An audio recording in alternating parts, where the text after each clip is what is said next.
Hi, this is Sudhanshu Kumar and welcome to Minerva Classes Khagaria. आज तारीख हो गई 4 जून और समय हो रहा है तकरीबन 2:15 दोपहर।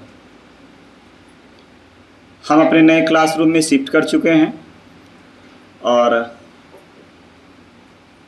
हमारे सामने उपस्थित हैं सीटेट के कुछ ऐसे स्टूडेंट्स जो चिलचिलाती धूप में भी यहाँ पे अपनी मौजूदगी को बेहतर अंक के लिए दर्शाए हुए हैं।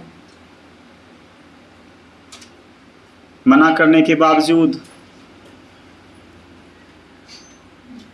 वे बेहतर अंक के लिए यहाँ पहुँचे हुए हैं। आइए हम विज़िट करते हैं अपने क्लासरूम को, एक बार देखते हैं कि कैसा इसका स्ट्रक्चर बन पाया है।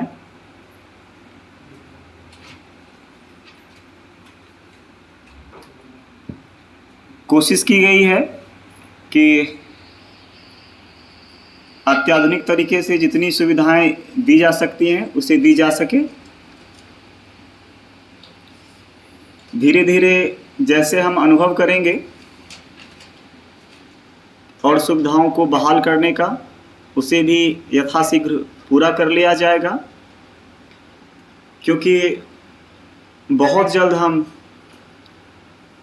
ऑनलाइन क्लासेस के माध्यम से अपने ऑनलाइन पोर्टल यूट्यूब पे उपस्थित होंगे, पेपर 1 और पेपर 2 दोनों पेपर्स के साथ। आइए कुछ बात करते हैं सीटेट के बारे में, कुछ परीक्षा की रणनीति के बारे में और कुछ अपने स्टूडेंट्स के बारे में।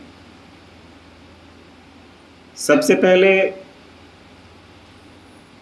मैं बताना चाहूँगा कि खगड़िया ज़िला बिहार के 38 ज़िलों में से एक ज़िला है और शिक्षा के लिए यह ज़िला वर्षों से काफ़ी प्रयासरत और अग्रसर रहा है। यहाँ के बच्चे अलग अलग क्षेत्रों में लगातार सफलताएं अर्जित करते आ रहे हैं। इस वर्ष भी खगड़िया से यूपीएससी में रिजल्ट हुआ है।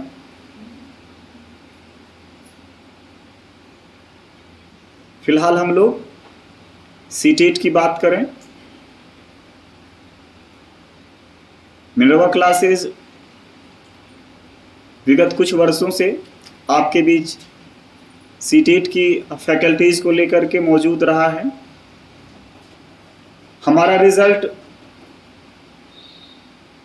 गत वर्ष की तुलना में हर वर्ष बेहतर होता जा रहा है। मैं कहूँगा इसमें जितना योगदान शिक्षकों का है उतना ही योगदान आप शिक्षार्थियों का भी है, क्योंकि शिक्षार्थी ना हो, उनकी उत्सुकता ना हो तो शिक्षक को अपनी प्रतिभा, अपना कौशल, अपनी रणनीति दिखाने के लिए एक बेहतर प्लेटफॉर्म नहीं मिल सकता है। स्टूडेंट्स यदि पढ़ने के इच्छुक हों तो शिक्षकों को अच्छा बनना ही पड़ता है। निश्चित तौर पे एक बार फिर परीक्षा का समय आने वाला है। यद्यपि अभी तक निश्चित या तय नहीं हो पाया है कि परीक्षा कब आयोजित की जानी है, कब होनी है। अभी हमारी बात हो रही थी तो कुछ शिक्षार्थीगण आंदोलन करने की बात कर रहे थे कि क्यों ना हम अहिंसात्मक रूप से सोशल मीडिया के थ्रू अपने संदेश को सीबीएसई बोर्ड तक पहुंचाने की कोशिश करें कि कम से कम ये पता चल सके कि कब तक परीक्षा की तिथि संभावित हो सकती है। निश्चित तौर पे स्टूडेंट के मन में कई तरह के सवाल उठते होंगे कि परीक्षा कब होगी, क्या इस बार भी ऑनलाइन परीक्षा होनी है या ऑफलाइन होनी है। जो भी हो, हम अपनी तैयारी को लगातार बनाए रखें। संभव है परीक्षा कल भी होने की तिथि निर्धारित हो जाए। आई मीन नोटिफिकेशन कभी भी आ सकता है, इसकी कोई तय सीमा नहीं है। हो सकता है 1 सप्ताह बाद आ जाए। तो कुल मिलाकर के हम लोग इस निष्कर्ष पे पहुंच सकते हैं कि अपनी तैयारी को लगातार धार देती रहनी चाहिए हम लोगों को। परीक्षा जब भी हो, बेहतर अंक के लिए हमें लगातार पढ़ते रहना होगा। अब आते हैं रणनीति कि पढ़ाई कैसे हो। सबसे पहले तो सीटेट के पैटर्न को जानना होगा। सीटेट के पैटर्न को जानने का सबसे अच्छा तरीका है प्रीवियस पेपर को अच्छे से जान लेना, उसका एनालिसिस करना। यदि हम प्री पेपर को अच्छे से जान लेते हैं, उसका अच्छे से अवलोकन कर लेते हैं, तो हमें पता चल जाता है कि प्रश्न की प्रकृति कैसी होती है। निश्चित रूप से ज़्यादातर प्रश्न कंसेप्चुअल बेस्ड होते हैं, अवधारणात्मक वाले। फैक्चुअल प्रश्न, फैक्चुअल क्वेश्चंस जिसमें सिर्फ सूचनाएं मांगी गई हों, इनकी तादाद लगातार कमती जा रही है। और जो कंसेप्ट हैं वो भी काफ़ी स्तरीय कंसेप्ट पूछे जा रहे हैं। तो सवाल उठता है हम तैयारी कहाँ से शुरू करें। निश्चित तौर पे तैयारी हमें 0 लेवल से शुरू करनी होगी। और विगत परीक्षा में सफलता ने इस बात की ओर इशारा भी किया है कि तैयारी यदि 0 लेवल से शुरू की जाए तो किसी भी टॉपिक के छूटने का कोई डर नहीं होता है। सारे टॉपिक्स अच्छे से कवर हो जाते हैं। समय रहते हम उसका रिवीजन कर लेते हैं, और रिवीजन के उपरांत जब हम मॉक टेस्ट देते हैं तो मॉक टेस्ट एक तरह का रिमेडियल टीचिंग होता है। हमारी जो कमी होती है उसको वह उजागर करती है मॉक टेस्ट, और समय रहते उसको हम दूर कर सकते हैं। ऐसा करने से मुझे लग रहा है कि आप 120, 25, 30 तक का सामान्य स्कोर कर सकते हैं। हाँ, इससे अधिक नंबर के लिए यदि 120 से 130 के पार जाना चाह रहे हैं तो आपको एक्स्ट्रा एफर्ट लगाना होगा। एक्स्ट्रा एफर्ट का मतलब ये नहीं है कि आपको 20 घंटे पढ़ने होंगे। घंटों की संख्या में बहुत ज़्यादा अंतर नहीं होगा, 1-2 घंटे ऊपर नीचे हो सकते हैं, लेकिन चीज़ों को देखने का जो नज़रिया होगा उसको बदलना होगा। हमें काफ़ी अवेयर रहना होगा, जागरूक रहना होगा। मान लिया जाए हम किसी प्रश्न का उत्तर कर रहे हैं, 4 विकल्प अमूमन रहते हैं। 4 विकल्प में हम 2 विकल्प तो आसानी से छांट लेते हैं कि ये दोनों हमारे आंसर्स नहीं हो सकते हैं। परेशानी होती है बाकी के 2 ऑप्शंस में कि उन दोनों में से सही कौन है, क्योंकि सही दोनों होता है। एक ज़्यादा सही होता है और एक कम सही होता है। तो इन दोनों में से एक का चयन हम तभी कर सकते हैं जब हमारी अवधारणाएं बेहद मजबूत होंगी।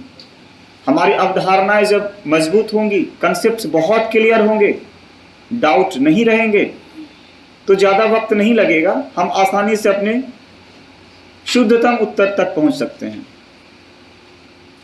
और इसके लिए मैं फिर वही बात कहूँगा कि हम ज़्यादा से ज़्यादा प्रैक्टिस करें।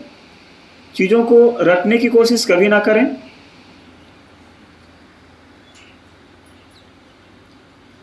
बिल्कुल रटे बिना समझने की कोशिश करें, क्योंकि जब हम चीज़ों को समझते हैं तो याद करने की परेशानी नहीं होती है। याद करने की नौबत तभी आती है जब हम चीज़ों को समझते नहीं हैं। इसमें एक चीज़ और महत्वपूर्ण होता है कि हम चीज़ों को लेते कैसे हैं।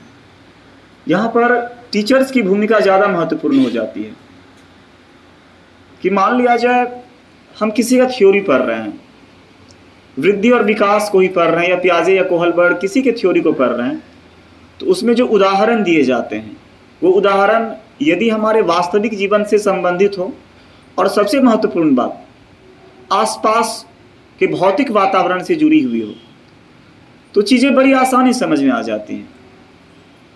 वरना बहुत अच्छे उदाहरण भी हमें नहीं समझा पाएंगे यदि वो हमारे आसपास के भौतिक जीवन से जुड़े हुए ना हो। तो तो यहाँ से शिक्षक की भूमिका बहुत बढ़ जाती है कि उन्हें उनके बच्चे के सामाजिक स्थिति परिस्थिति का ज्ञान होना चाहिए, उसके अधिगम स्तर की जानकारी होनी चाहिए, उसकी संस्कृति की जानकारी होनी चाहिए। और चूँकि हम लोग सब भारतीय हैं तो हमें पता है भारत की सभ्यता, संस्कृति, यहाँ की भाषा बोली, और अमूमन यह क्लास 2 ही भाषा में होगी, बाइलिंगुअल, हिंदी और अंग्रेज़ी में। तो मुझे नहीं लगता है कि इन दोनों भाषा बोलने वाले स्टूडेंट्स को कोई परेशानी होनी चाहिए समझने में। निश्चित रूप से वो आसानी से समझ सकेंगे। कुछ और बातें हमें करनी हैं तो उसके लिए हम एक नेक्स्ट वीडियो का इंतज़ार करते हैं, क्योंकि आज से हम शुरू कर रहे हैं कि कैसे हम ऑनलाइन से जुड़ सकें। कुछ और बातें हैं जिसे हम अगले वीडियोज़ में करेंगे। फ़िलहाल इस वीडियोज़ को यहीं रोकते हैं। धन्यवाद।